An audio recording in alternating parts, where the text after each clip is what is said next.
Well, coming up, we've got Eli from Tbilisi. He is in Tbilisi, Georgia, and he's doing some interesting work over there. He's started a ministry which is now, I believe, an incorporated business called Unsung Arts Collective. And what he brings to this table is kind of a unique take on culture, being in somewhere that's cross-cultural right now. So I believe that what he has to say is worth sticking around and listening to. So without further ado, let's get into it.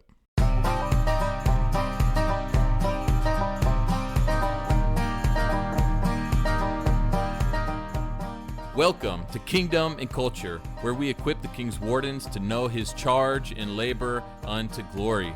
I'm David, and with me as always is my co-host Craig.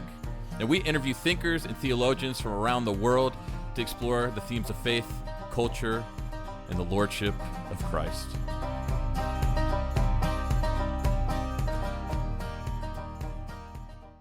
So Eli, could you go ahead and introduce yourself? Yeah, sure. Thank you for having me. I'm very glad to be here. Thank you, gentlemen. Yeah, my name is Eli, and I live in Tbilisi, Georgia, which is not in the United States of America. We're talking about the other Georgia, Not the state. the country Georgia, Right, okay. Republic of Georgia. They still have peaches, though, right? They have beaches. They've got humidity. Sometimes they got it all.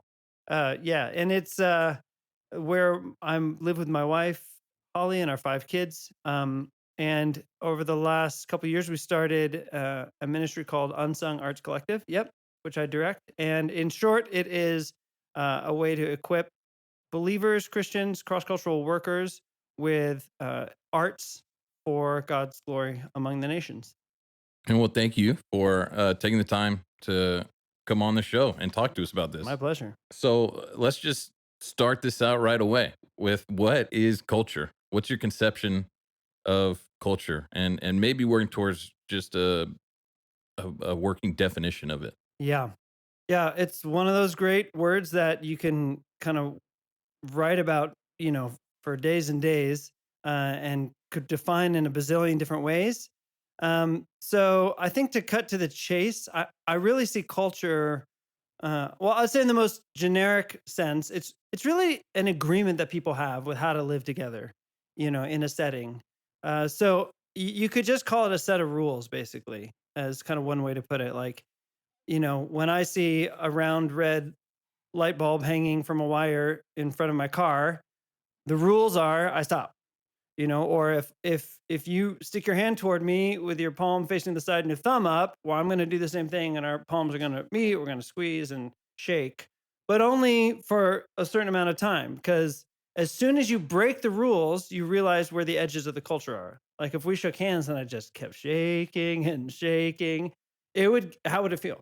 Yeah, awkward. Awkward, right? Yeah. Or you'd be embarrassed or be funny. These are all ways that we kind of feel what the edges of our culture are. So it's kind of a set of rules. You can call it like a set of expectations of what you think other people are going to do. It's really just a way of ordering your life. And generally, I think it's helpful to think of culture as kind of having two facets or prongs or sides, because it's really, how do you order your life with other people? And how do you order your life with stuff, like the material world? And of course, in the academy, you've got sociology, anthropology. That one side is sociology, the other side is material anthropology, and that's kind of helpful for like how do we think about culture? It's what people do with each other and what people do with their stuff. There's a lot more that I think could be said about that, but basically, it's a way of making sense of your world, or an agreement with other people of how we're going to make sense of our world, kind of among ourselves. Is part of that, do you think, just our relationship with other people and stuff, and like that set of expectations? This is how we're going to relate to each other, and how we relate to each other is how we know each other. Sure. By having these rules and agreeing to them, we triangulate ourselves. Like we have an orientation to the world, the chaotic world out there, to strangers out there, right? And so one of the reason people organize themselves in cultures, I guess, is because it helps you know who you are, where you are, what's expected of you, and what isn't, right? So I can know that you're not a threat because of the cultural rules that we have established. When you get outside your culture, or you live cross-culturally, you lose those reference points. Right, and that's why that's so disorienting when you go to another place, is because those ways of Yes. relating are strange. And disorienting is the best word for it. When you're outside your culture, your reference point, it's like your compass starts just spinning freewheel for a while. You don't really know which way is up or down. Obviously, for certain things you do, there are certain things that are very global or very innate kind of humanity of if someone is like beat red and yelling and it has a big thing and they're swinging it at you, like that generally means something around the world, right? But it's in a lot of the day-to-day stuff where we don't really know which way is up. We have to learn a new way, a new orientation, a new set of rules so that we can orient ourselves to the world, other people, and stuff around us. Can you are there common understandings of culture that you've come across that you think are unhelpful ways to think about it? Just to help even narrow it down even more. There's not like one particular definition or Mhm. anything that comes to mind. Culture is a way of describing what we do. Mhm. So when people talk about culture, it has to be descriptive. It's not prescriptive. In other words, we're observing how people live and how other people live and how we live. So um, I think that one problem I have is when people talk about culture as something beyond a local agreement or expression, as if it's somehow universal. Um, and then there's a lot of culture that's very relative or neutral. And I think, in summary, I would say we use culture very blithely and quickly and frequently, but it's not a very precise or helpful word, actually. It's a good concept, but it really just is a gloss for a lot of other things. So I think it can be a problem when people talk about culture as if everyone knows what it is and it's a thing. Mhm. And it isn't a thing. You don't actually relate to, you never see culture. You see some expression in some localized way from a person or a group of people. And you describe their culture through what they're doing, but that's not like it's not like a separate thing that exists out there and we're all know what it is. And it's constantly changing. It's got blurry boundaries. So I think when it's too cut and dried, people are really using it for some other aim, as a shortcut. Your work is within the different artistic expressions.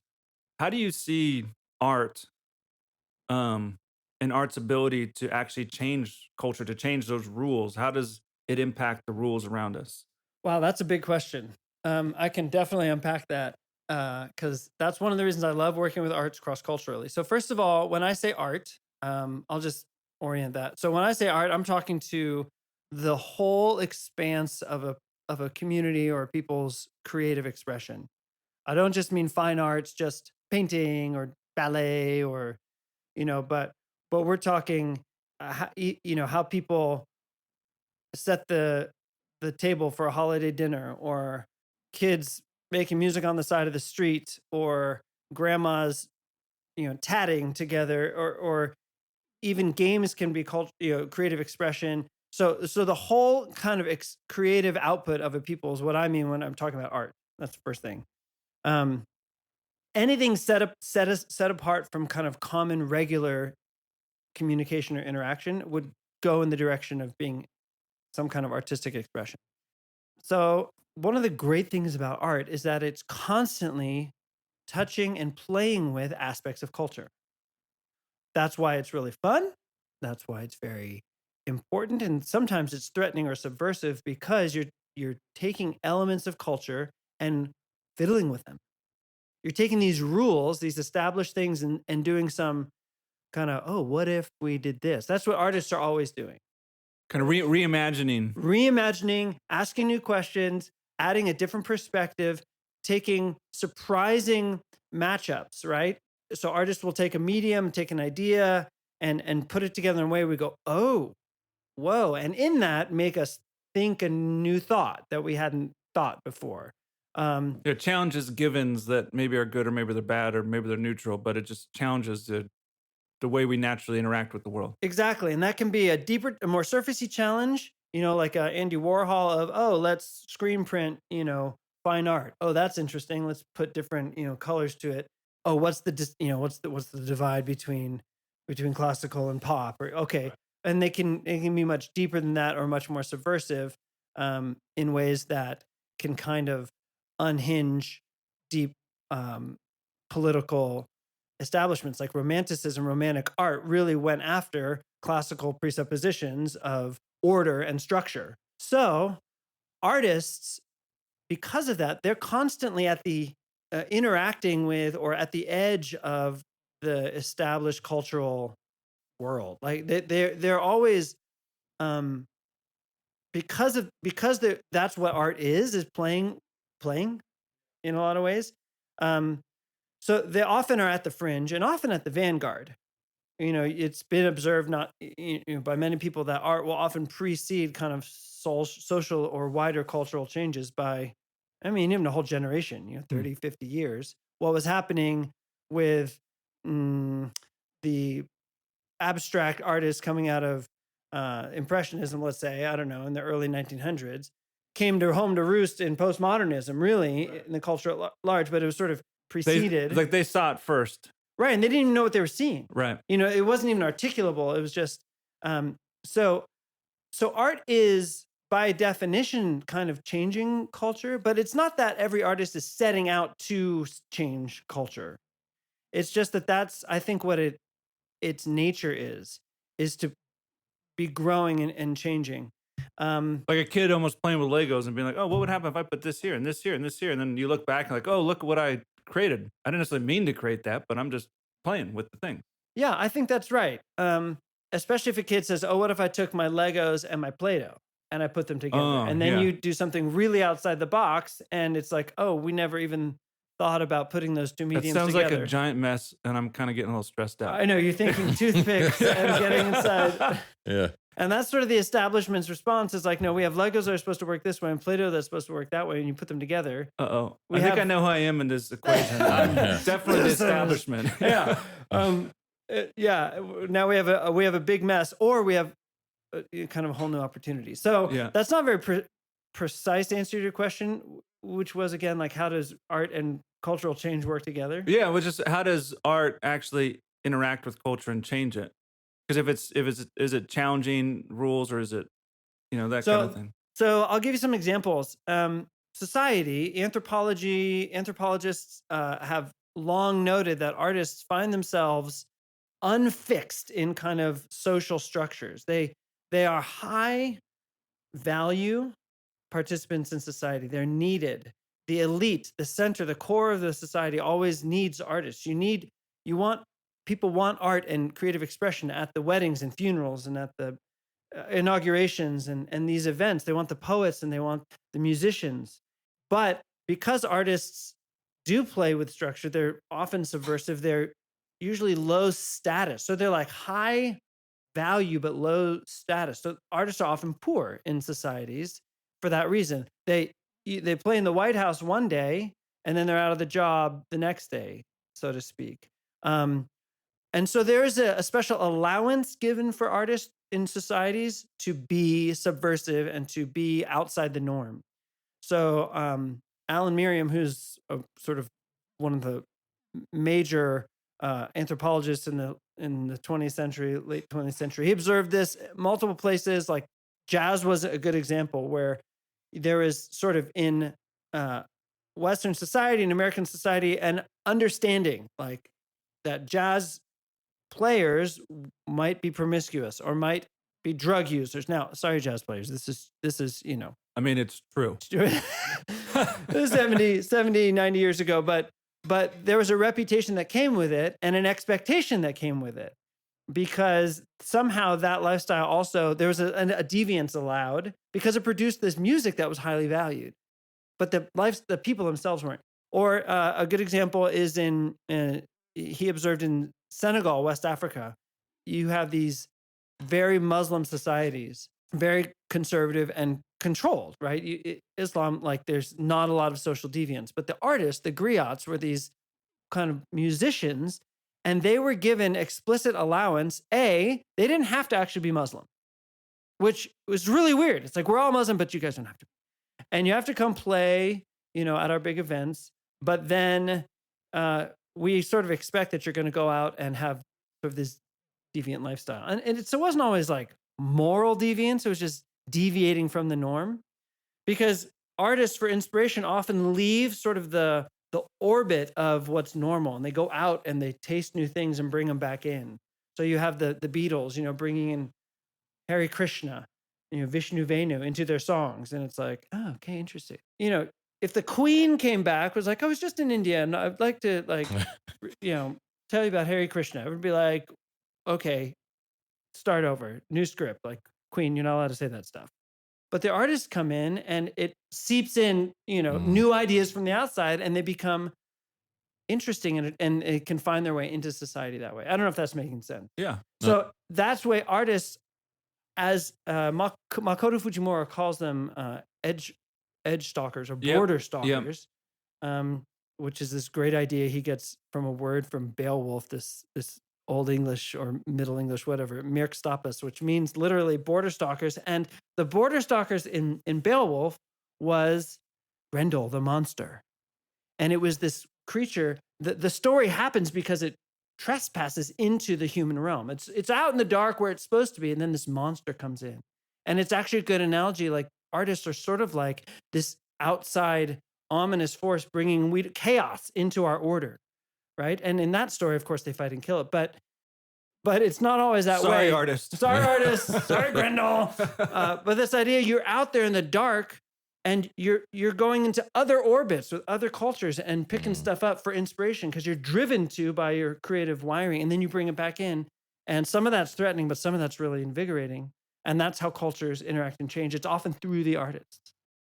Can I move us in a bit of a different direction, looking for another working definition of the kingdom of God or the kingdom of heaven, and then kind of moving into the idea of how does that interact with your definition of culture? Yeah, you guys are just full of small questions, aren't you? It's super easy to answer. It should be. I mean, come on. Other podcasts can deal with little questions. Yeah. That's not this one. Just look at use the word wardens in your intro. So that should have tipped me off. That was his idea. I still don't know what it means. Isn't that like it's like a guardian or steward of a realm. I'm totally in like Shawshank Redemption right now, like the warden. And, yeah. And the negative Get side. your spoon and start digging. Right. So I don't probably have any original material to add to the question, what is the kingdom of God? I would hope not. Yeah, I would hope not. That'd be also a little alarming, actually. I think it's like culture. It's one of these things that is a massive concept. God's goal for creation maybe is a real nice shorthand, which John Frame took from me. Classic John, always stealing your ideas. Wow. But God's goal for creation, or where everything is headed under the lordship of Christ. So I don't really love the definitions that are like, it's God's rule over individual hearts. It is that, or that's an incursion into, that's how it breaks into our lives. But that's way too kind of individualistic, I think. Right. That is part of it. But it's not the whole of it. Right. And that explains how I can be sitting at a pub and God's kingdom is present in my person because the Holy Spirit is present, and next to me is not. Right. It's under the we're all under the sovereignty of God, but we're not all in God's kingdom. Right. And so it's breaking into our lives through individual responses to God, but it's also coming as a tidal wave, which will be consummated, of course, at the very end. So, or can I? Yeah, go for just it. A little more clarifying questions. Is you said it's God's goal for creation.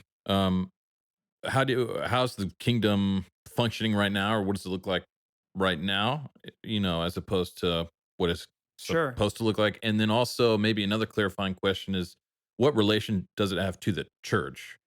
To your first question, I think there are a lot of probably good views on this that are different from each other. So I'm not one who's going to probably go to the mat all day. I would say right now, the way I see it is that God's kingdom is present in believers and in the church.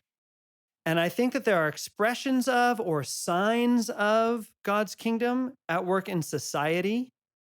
I'm not one, I don't go in on God's kingdom, bringing God's kingdom to Yakima in the sense of that a societal change is God's kingdom in Yakima. I would see it more as a again, a sign or a foretaste. Like the key being that there's a partialness to it. Mm-hmm. And I think the language is important around that because it seems that there's a real danger of a overreach or an overstatement when we see good things happening in Jesus' name, things that are of the kingdom, equating that with God's kingdom. So I tend to be pretty careful around that and say I'm all for those changes and all for the efforts and all for the presence of believers in the world and making changes in all aspects of society. But I would say I would fall on the cautious side of is it itself God's kingdom on earth? That's less clear to me. It's definitely clear to me that God is among us, among believers. So how that relates to the church? Yeah, I think it's a great relationship. I think the church should relate to the They kingdom have of a God great all day relationship. long. BFFs. Yeah. Yeah, I mean, these are big questions. I definitely can keep learning in, and don't consider myself a theologian, neither a theologian. But maybe it's easier for kind of position myself by the negatives. Like I definitely don't see the church, as an outpost that just sort of looks out from its little slots in the wall to what's going on out there and kind of hunkers down and waits for Jesus to return. I also don't see the church as without boundary or differentiation from the world that just gushes out into the streets, and everything we do in the world is the kingdom and is the church. There's a boundary, there's a definition of what happens in the church for sure and who the church is. And I think the church should be active in being, salt and leaven in society with a sober expectation that it is only on Christ's return that the kingdom is fulfilled. So, yeah. So we should expect some success, but it's a kind of limited success in your view, Success or is tampered. Yeah, and that's a bit of a negative spin on it. And I hear that some people do say that. I mean, they definitely want you to have. I actually didn't mean it negatively. No, I know, but but well, you use the word success. We didn't even define what the goal is. yeah. So when you say success, what would you be alluding to? Success how? Well, can I twist it and ask you what you would say the goal would be? Like, how would you define success? Right. In this realm? So I'm very I would say I'm very missional in my orientation to culture in the world, meaning that the thing that I relate to is the good news of Jesus going out to places it hasn't been. And that's the job of all believers. That's the job of every church on earth. And so it's something that is true of every Christian, is that they are in some way missional in their heart, that they're part of God's going out. So when I think about culture and kingdom, I really focus on how is what I'm doing, how can I do whatever I'm doing in a way that helps this good news of Jesus get to other people in a way they can understand, and as much as I can help them receive it. So that's maybe a dodge to like the biggest answers and questions. Like I like the localized kind of a more localized answers. Like what is God calling me to do? What's in front of me? What are my opportunities? And how can I maximize God's glory in that place and most faithfully witness to the good news of Christ. Like if everyone's answering that, I think it sort of takes care of itself. You can push me harder if you want. Well, I just have let's say I've come across several Christians, and I think you were talking about actually yesterday, or saying where you could be a Christian and say, "Hey, I'm creative in this way or this way." I'm a musician, or I'm a watercolor artist, or whatever else it is. It may be, or in my case, a super nerdy thing is like I'm a board game creator, right? I love creating board games.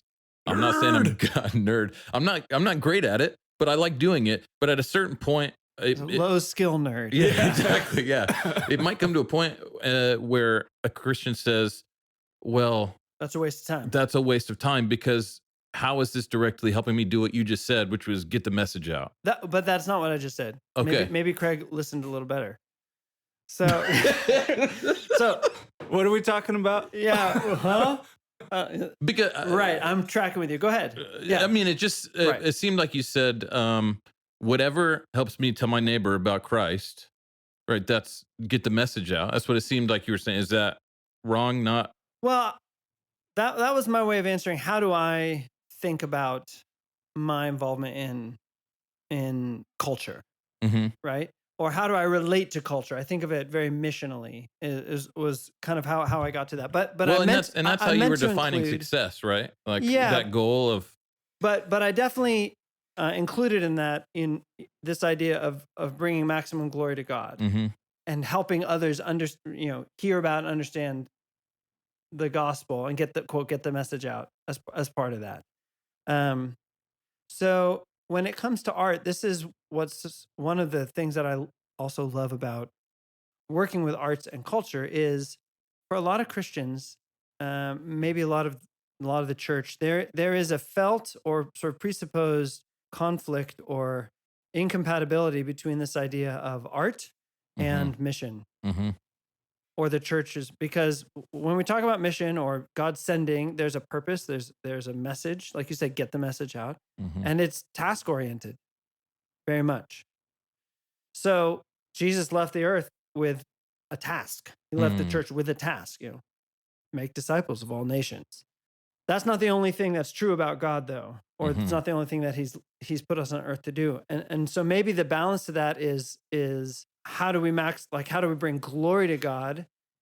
And the answer to that is often found in the who we are, not the what we do. It's more the being than the doing. And obviously these go together. Like the church has to be, quote, on mission. We have to have a focus on what we're doing. We're not here to just hang out. We're also not here to, make a little heaven on earth and just sort of be comfy until Jesus comes and springs us from planet Earth. So the task keeps us focused, but how we live is like better reflected in like the Jews in exile in Babylon, where you have the prophets coming, Jeremiah coming and saying, look, live here, plant the garden, be a blessing. Right. It's very Seek much the of good the of the city. being. Yeah. There is a telos involved. There is an ark involved. God is bringing you back. He is bringing about his purposes. But part of that is you being where you are. And for Christians, a lot of this being who you are. So your expression of God's glory is very related to how you're created to be and what is coming out of your heart and mind. Christians can be so task-oriented that we ignore that or suppress it or reject it. And I think it's a big risk, and I think it's a big blind spot for a lot of the church today. There's an over-obsession with an accomplishment mentality, which drives us to a utilitarian relationship to the church, the world, to God, that God is only, and to ourselves. We begin to believe that we're only functionaries, we only matter to God or to the church or to the world if we're doing certain things that are observable and can be ticked off. I don't think that's what the Great Commission is meant to produce in us. I think it's meant to produce a holy ambition for the world to know God. But how is it going to happen? It's through beings. And so part of the missional call of God is you being who God made you to be in the place that he's put you, with a vitality and a human thriving that is going to bring about the glorifying of God. So you holing up in your basement around your octagonal board game creation station with incense lit and candles. No, it doesn't even have to, right? Is itself Yeah, right. Is itself an expression of, I think a holy expression of God can be an expression of God glorification.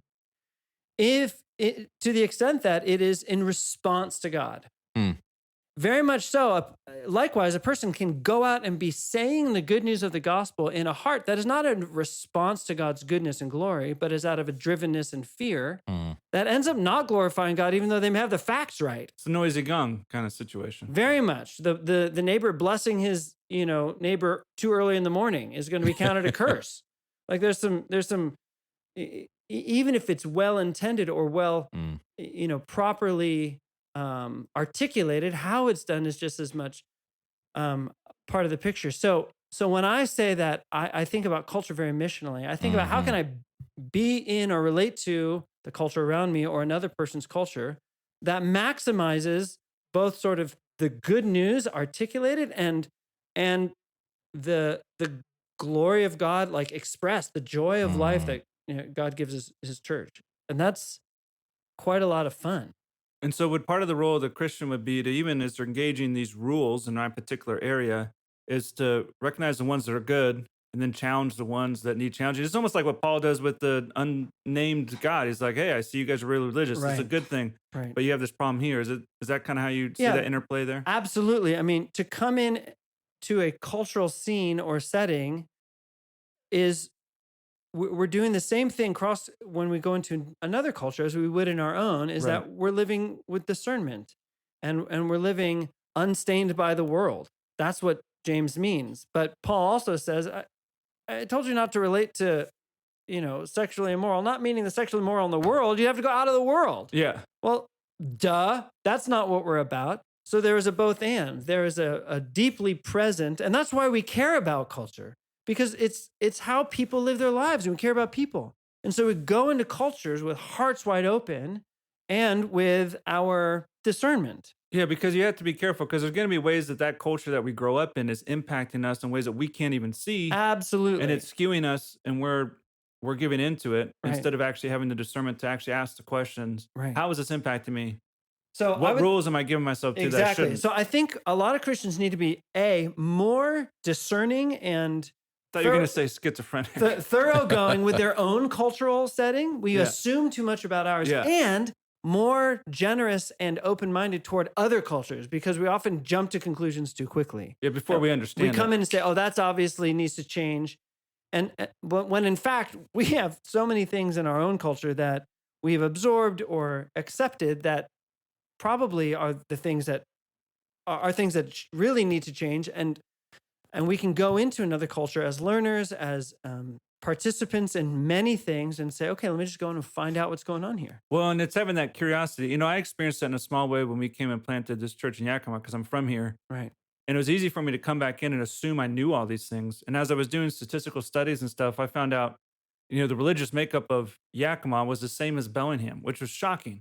It's still kind of shocking. But there's just some certain givens that you have about a community, because that you actually need to be going in a curious way to challenge it. Yeah, curious is really important. I mean, curious can be negative, of course. It can Killed the cat. Yeah, it can kill cats, and we're not against cats out there. No, but curious can be for your own sake, just you want to know because you want to know. But maybe a holy curiosity or a holy interest, as I think like cool contemplative people would say. Yes. Yeah, is that it's interest for someone else's sake.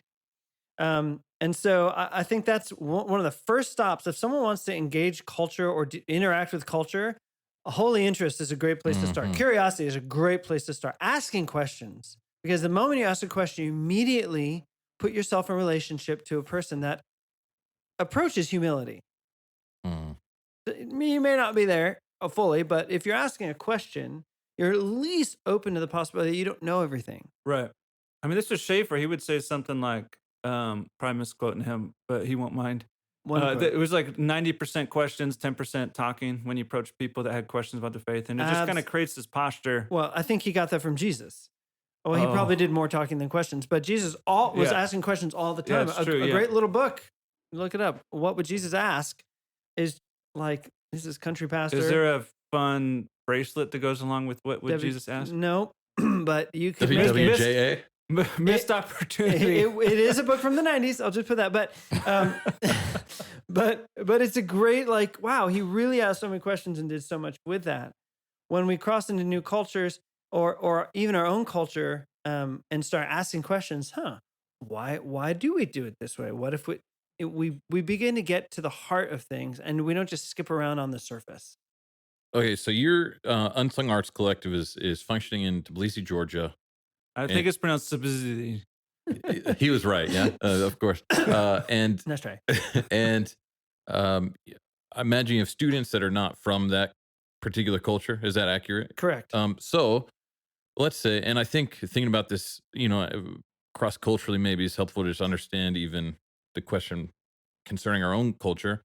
But when you're just training these students up in your collective, what's your goal with them when you say, when you're making art and you go out in this culture here in Tbilisi, obviously you're asking questions, you're figuring out the culture, figuring out the local movers and shakers and influencers, but then also there's an aspect of Christ and Christianity that, well, I guess that my question is, should it affect culture as well? Because there's inherent values and things that Christians take seriously that maybe a certain cultures out there don't, or whatever. So how much, and maybe this is the wrong way to ask it, but how much of a culture can we adopt versus how much should we seek to engage it and even shape it in the image of Christ? I don't think it's a bad question. Honestly, I think it's a very fair question, and in many ways a faithful question, because that is the impulse, very natural impulse for believers, is wanting to see people and their communities glorify God and reflect what's true. And I would not say that my answer to this is a universal answer. Sure. We don't go out and look for ways to impact the culture, because impact should be a noun, not a verb. So let me try that again. I really dislike impact as a verb. Mm, Yeah, teeth can be impacted, but you have an impact on a culture. mm, That's a pet peeve. We don't go out trying to change things or make things happen. We have an arts residency, a discipleship residency, a 5-month program, so to speak. One of our goals in that is to affirm that God made artists as artists on purpose. mm, And artists will bring glory to God all wherever they are by being artists. mm, And it's not wrong to make a piece of artwork or to go out with an intention to change something. However, more often we're making art not knowing what's going to come out. It's a discovery process. It's emergent, it's nonlinear, and it can be that coming in with a predetermined program or goal or message actually really is a disservice, if not mm. a big problem. It really can warp the art itself. The church has been doing this for generations, especially Protestants and especially evangelicals. We have, as a rule, really only found meaning in art if we can see that it fulfills a certain function. Mm-hmm. And if it doesn't, we're very cool toward it, if not hostile. And the function's rarely just beauty.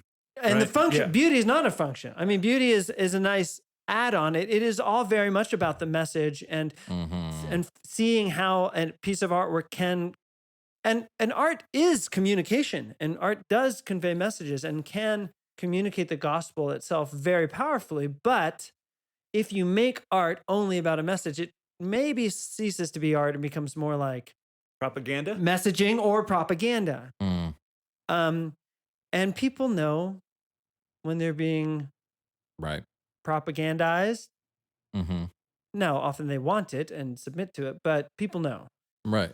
So I think what we're trying to do is kind of push down the other end of the seesaw. So what I want to say is I'm not saying down with people having a very purposed approach to their art in an evangelistic kind of way per se, but for what we're doing, we're really trying to get artists to be free in their gifting and calling as artists and let God make meaning out of that. Right. And the fact is, if we're walking with God, there is no way that we are going to live wholeheartedly where that doesn't come out. Mm-hmm. Yeah, I've heard it once said, I did a lot of music back in the day, and someone would say, well, it has to like talk about Jesus to be Christian music. And the answer is like, if you're a Christian creating something, it can't not be Christian, whether it talks about Jesus or not. Right. And we can play the game of like, do songs go to heaven? Like, no, we don't, music isn't Christian. Right. Oh no, chaos. Like the whole concept of an artifact itself being a Christian artifact, what we mean is that it is, what do we actually mean when we say it's a Christian painting? We mean that it is evident and obvious that Christian symbols or messaging is in the actual thing. Yeah, it was made by the maker to be self-consciously. Right. And so you can have sacred art that you could call Christian art, but the idea that Christians make a different kind of art from the rest of the world is a very suspect notion, because we don't make a different kind of bread, or we shouldn't. Hot cross buns, case in point. Like, what are we gonna do? We're gonna put crosses on it. Yeah. I mean, Sanctified. And more. I baptized my food, So and but I'm people- ordained, so I can do that. That's true, and this is okay. So, but this is, and people would disagree with this. Some people really want a Christian subculture. I don't. I don't think it actually is a good thing. It creates a ghetto that actually doesn't impact the wider culture. It creates a competing culture that doesn't actually. Sure, I would say that there is a vein of culture which would be Christian explicitly, like worship, music, and sacred art.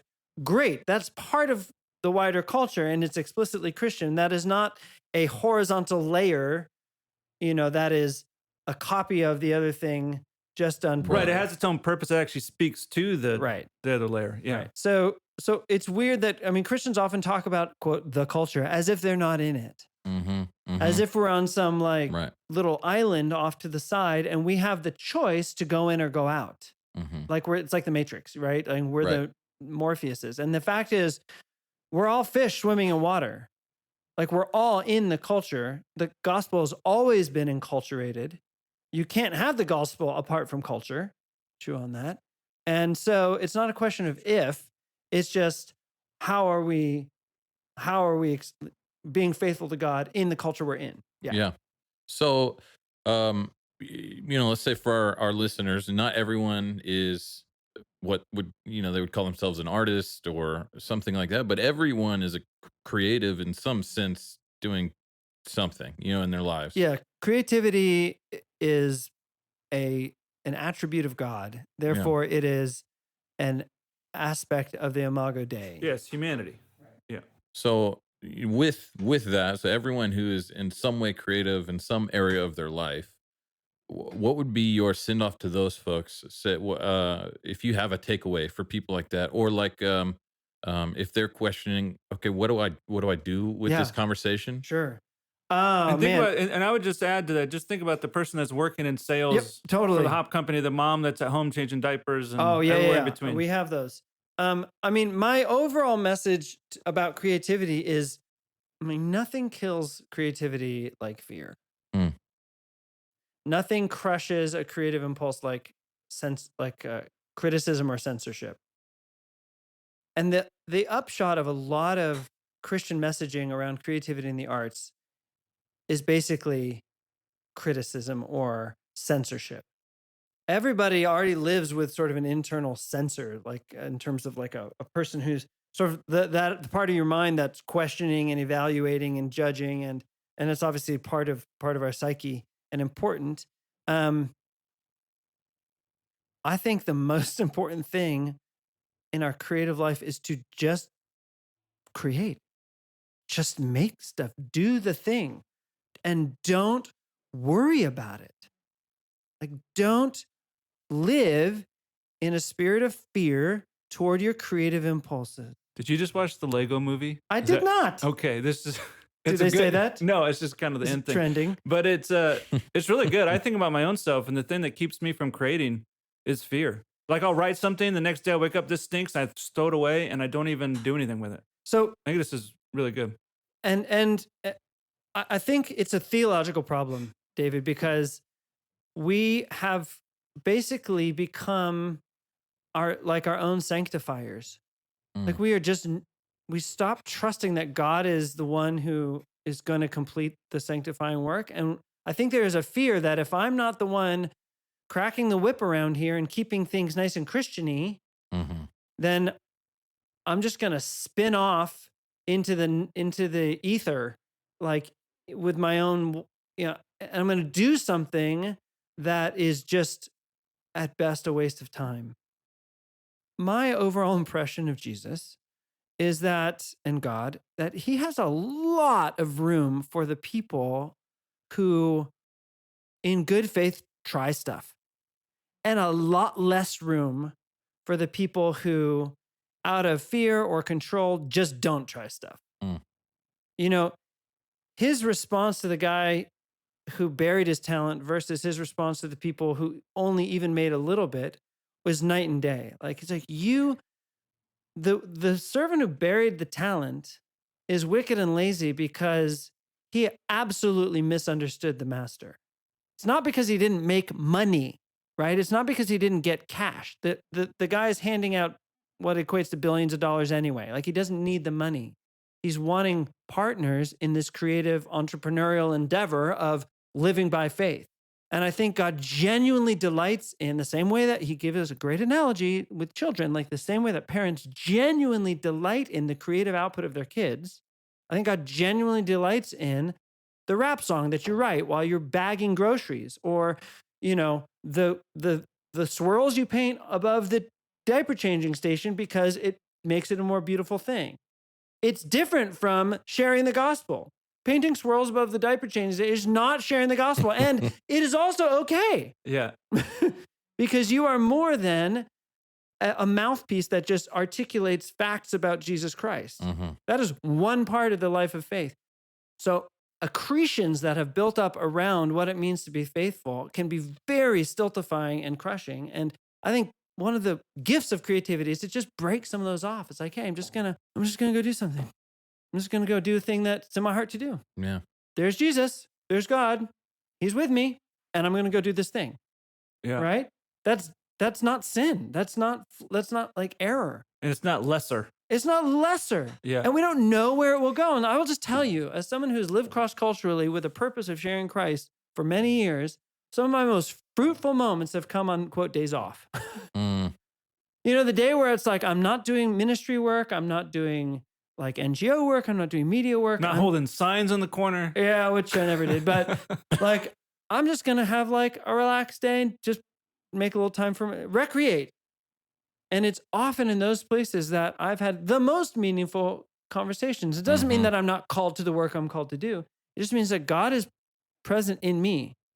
And so I really think my takeaway would be like, and it's too bad that the world has a cliche sort of false version of that. Like, be yourself in Christ. Like, be who God is calling you to be by going into those things, not trying to micromanage and kind of control everything. Yeah. No. And just kind of inhabit those spaces that you find yourself. And here's the good news. Like, if you're out to lunch and wasting your time and doing something that has no meaning and that God is not delighted in, he will let you know. Like, he loves you. He is not sitting there like baiting you. Yeah. Like, oh, I'm gonna let him feel this. I'm gonna trick him now. I'm gonna trick him now. Look at him wasting his life, idiot. What a moron. He's gonna get to heaven and we're gonna burn all that up because woo! But he'll make it. But I love a good book burning. Like, this is where our image of God is really warped. Satan has really taken us to, on a ride on this because, and I just take comfort in a lot of things. Like, Paul is like, I'm going to Spain. I mean, he says that. He says it in the Bible, like, I'm going to Spain. Sounds kind of nice. He never made it, right? He's never made it to Spain. Well, obviously, Paul is like, not a good guy, and he's out to lunch. He doesn't walk with Jesus. No, wrong. He is following the impulses. Like, if God can correct that, and he's not bothered by that, if God can take Jonah, if Jonah, then I'm okay. I like it. Take comfort. Yeah. Amen. Well, thank you for all that. I mean, I feel like we could talk to you for another 50 minutes, but we don't have time for that. So just as we close, do you have a couple of book recommendations for people maybe, or resources? Or blogs? I could say what I said to my 3-year-old when I was trying to have a family devotion this morning, and she was whining. She said, "Why don't you read me a book?" And I just fired back, "I am reading you a book." It's called the Bible. Sorry, that's not my book recommendation. You can book number 1, the Bible. I know, right? It should always be. Yeah, I do buy books. I mean, I do too. It's fun. I own whole books, many of which I am looking forward to reading. So I'm not like the biggest book nerd on this stuff. So I would say some influential books for me would include, I thought I wrote some, oh, here they are. Well, I haven't even read Hans Ruckmacher, but I listened to him on Labrie. He's great. He's awesome. Yeah. I mean, I would say that's a great book recommendation. Yeah. Ruckmacher, I forget even what his book is called. It's something about culture. He's got several. Yeah, like Art and the Death of Culture is one of them. So, but you can listen to him on the Labrie website in their listening library. His thoughts on music are great. He's a very broad thinker, and I mean, he's one of those voices, just like, don't be afraid. I can hear him saying with his little Dutch accent, like, go into it, go into the culture and see what's there. And um, so I really appreciate his words and his kind of his heart behind that. Um, I think it can be overwhelming to try and understand Christian thought around art and culture and stuff. Timothy Keller has a book, Center Church, which has a great section on summarizing kind of Christian approaches to Right. culture. And I found that very useful. Makoto Fujimura, Culture Care, has a very compassionate take on what it means to be in the culture, where it's actually something that we are caring for and stewarding, and it's not just a battlefield, Mm-hmm. which is something we need to get over from the 80s and 90s of culture just being this inert kind of arena where we for bloodbath. Like, that's a really sad way of relating to the world and people around us. A real nice short book that is a good treatment of arts from out of Exodus is Art for God's Sake by Phil Ryken. And many things he's got a lot to say about arts and culture, but that's basically a booklet. Yeah. Well, thank you so much. And where can people find your stuff if Sure. they're interested in finding more about you? Yeah, unsungarts.org is our website. We are we're there in Tbilisi, Georgia, also pronounced. Yeah, that's also how you can say it.